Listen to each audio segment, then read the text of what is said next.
ஓம் அகிலாண்டேஸ்வரியே போற்றி, அகிலத்தை ஆள்பவளே போற்றி போற்றி. நல்லதே நினைப்போம், நல்லதே விதைப்போம். அம்மன் அருள்வாக்கு குழந்தைகளுக்கு இந்த அம்மன் தாயின் ஆசீர்வாதங்கள் எப்பொழுதுமே முழுமையாக கிடைக்கும். சத்யங்கிரா குழந்தைகளுக்கு இந்த தாயின் ஆசீர்வாதம் என்றுமே முழுமையாக கிடைக்கட்டும். பிள்ளையே, நீண்ட நாட்களுக்கு பிறகு உன்னுடைய இல்லத்தில் வசித்து கொண்டிருக்கின்ற, நீ வணங்கி கொண்டிருக்கின்ற உன்னுடைய கன்னி பெண் தெய்வம் உன்னோடு பேச வேண்டும் என்று வந்திருக்கின்றார்கள். அவர்கள் பேச வருவதினுடைய முக்கியத்துவம் என்ன என்பதை முதலில் என்னுடைய குழந்தை நீ புரிந்து கொள்ள வேண்டும். என் தங்கமே, பொதுவாகவே உனக்கு துணையாக இருக்கக்கூடியவர்கள் உன்னுடைய குலதெய்வம், உன்னுடைய இஷ்ட தெய்வம், உன் இல்லத்தில் இருக்கின்ற கன்னி பெண் தெய்வம், அதோடு உன்னுடைய முன்னோர்கள். இவர்களிடத்தில் இருந்து நீ முழுமையான ஆசிகளை பெற்றுவிட்டாலே போதும். உன்னுடைய வாழ்க்கையில் உனக்கு எல்லாமே நல்லபடியாக நடக்கும். இன்று இந்த நல்ல நாளில் உன்னுடைய முன்னோர்களின் ஆசிகளை நீ பெற்றிருக்கின்றாய். இன்று தெய்வத்தினுடைய அன்பையும் நீ பெற்றிருக்கின்றாய். என் பிள்ளையே, அப்படி இருக்கும் பொழுது உன்னுடைய கன்னி பெண் தெய்வம் இந்த நேரத்தில் உன்னோடு பேச வந்ததற்கான காரணம் என்னவாக இருக்க முடியும்? என் பிள்ளையே, நிச்சயமாக அவர்கள் உனக்கு நல்லதை தான் சொல்ல வந்திருக்கின்றார்கள். அவர்களும் பல நாட்களாக உன்னிடத்தில் தொடர்பில் இல்லை. உன்னோடு சில வார்த்தைகளை பேசிவிட்டால் அவர்கள் உனக்கு எப்பொழுதும் உறுதுணையாக இருப்பதை நீ புரிந்து கொள்வாய். என்றும் அவர்கள் எந்த அளவிற்கு உன் வாழ்க்கையில் உனக்கு நல்ல விஷயங்களை செய்து கொண்டிருக்கிறார்கள் என்பதை நீ தெரிந்து கொள்ள வேண்டும் என்றும் அவர் உன்னோடு பேச வந்திருக்கின்றார்கள். என் பிள்ளையே, அவர்கள் உன்னோடு பேசுவதை நீ முழுமையாக கேள். ஒருவேளை உன்னுடைய மனதிற்கு மிகப்பெரிய ஆறுதலாக கூட இவர்களின் வார்த்தை அமைந்து விடலாம். இன்று நீ இப்பொழுது இருக்கின்ற கஷ்டத்திற்கு உனக்கு மிகப்பெரிய தீர்வினை கூட அவர்கள் உனக்கு கொடுத்து விடலாம். என் தங்கமே, ஏதோ ஒரு குழப்பத்திற்கான தீர்வு கூட இவர்களின் வார்த்தைகளில் இருந்து உனக்கு கிடைக்கலாம். அதனால் உன்னுடைய இல்லத்தில் வசிக்கின்ற கன்னி பெண் தெய்வம் என்ன பேசுகிறார்கள் என்பதை நீ தெளிவாக கேள். என் பிள்ளையே, நான் உன் இல்லத்தில் இருக்கின்ற கன்னி பெண் தெய்வம் உன்னோடு பேசுகிறேன். நான் நீண்ட நாட்களாகவே உன்னோடு எதையும் பேச வரவில்லை. இன்று எனக்கு உன்னோடு பேசிவிட வேண்டும் என்ற எண்ணம் தோன்றியிருக்கிறது. அதற்கு காரணம் என்ன தெரியுமா? நீயும் உன்னுடைய குலதெய்வத்தையும், உன்னுடைய இஷ்ட தெய்வத்தையும், உன்னுடைய முன்னோர்களையும் நினைத்து அவர்கள் உனக்கு எல்லாம் செய்ய வேண்டும் என்று நினைக்கின்றாய். அவர்களும் உனக்கு எல்லாம் செய்து கொண்டுதான் இருக்கின்றார்கள். இருந்தாலும் இந்த கன்னி பெண் தெய்வம் என்னை நீ சற்று மறந்தது உண்மைதானே? என் பிள்ளையே, நீ மறந்துவிட்டாய் என்பதற்காக நான் கோபமாக எல்லாம் வரவில்லை. எனக்கு இன்று உன்னோடு சில மணித்துளிகள் மனம் விட்டு பேச வேண்டும் என்ற எண்ணம் வந்தது. அது மட்டும் அல்லாமல் நீ மனக்கவலையோடும் சோர்ந்து போகின்ற நேரத்தில் எல்லாம் நான் உன் அருகில் இருந்ததை நீ உணரவில்லை. அதனால் அதையும் உனக்கு இன்று தெளிவுபடுத்தி விட வேண்டும் என்றுதான் வந்திருக்கிறேன். உன்னுடைய வாழ்க்கையில் என்ன நடக்கிறது என்பதை நான் தெளிவாக கவனித்து கொண்டுதான் இருக்கிறேன். ஒவ்வொன்றிலும் ஒவ்வொரு விதமான சோதனைகளை நீ தாங்கிக் கொண்டுதான் இருக்கின்றாய். அப்படி இருக்கும் பொழுது என் பிள்ளையே, உனக்கு இந்த கன்னி பெண் தெய்வம் உதவி செய்வார்கள் என்பதை நீ எதிர்பார்த்திருக்க மாட்டாய். ஏனென்றால் உன்னுடைய முழு கவனமும் முழுவதும் உன்னுடைய குலதெய்வத்தின் மீதும் உன்னுடைய இஷ்ட தெய்வத்தின் மீதும் இருக்கின்றது. அது மிகவும் அவசியமான விஷயம்.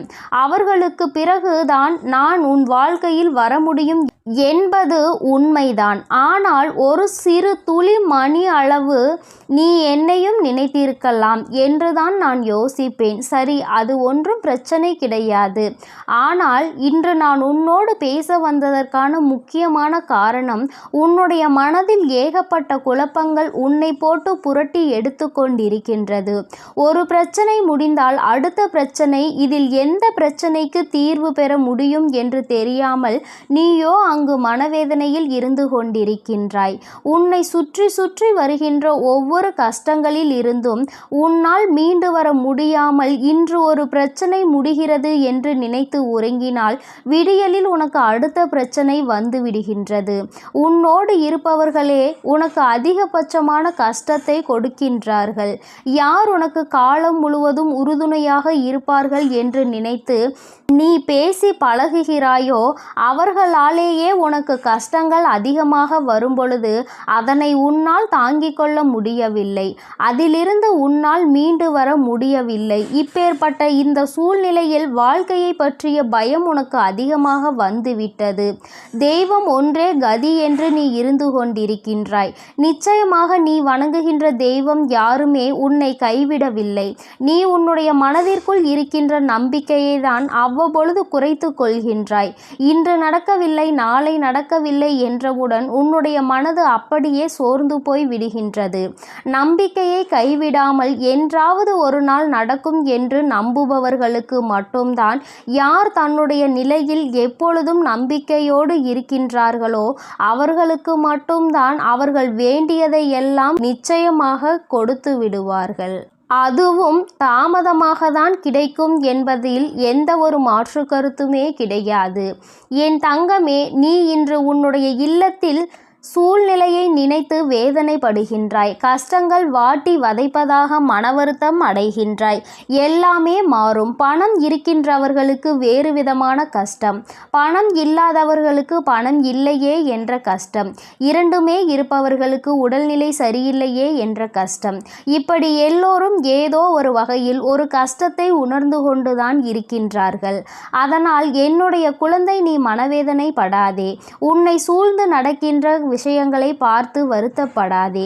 எல்லாவற்றிற்கும் மேலாக உனக்கு துணையாக உன்னுடைய குலதெய்வம், உன்னுடைய இஷ்ட தெய்வம், உன்னுடைய கன்னிப்பெண் தெய்வம், உன்னுடைய முன்னோர்கள் என்று எல்லோருமே உனக்கு நாலா பக்கத்திலும் சுற்றி நின்று உனக்கு பாதுகாவலாக நின்று கொண்டிருக்கிறோம் என்பதை நீ மறந்து விடாதே.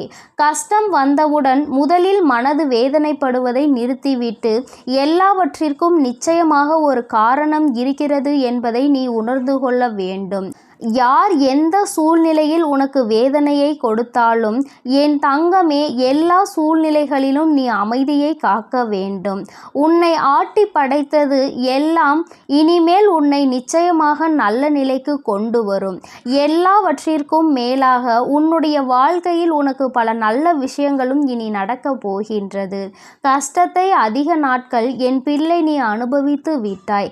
சோதனைகளை பல காலங்கள் நீ தாண்டி விட்டாய். இனியும் இந்த வாழ்க்கையில் உனக்கு என்ன நடக்கப் போகிறது என்ற எண்ணம் தோன்றுகிறது அல்லவா?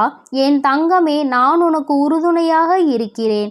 உன்னுடைய கன்னி பெண் தெய்வம் நான் உன்னை காணாமல் இல்லை, என்றுமே உனக்கு உறுதுணையாக இருக்கிறேன் என்பதை நீ மறந்து விடாதே.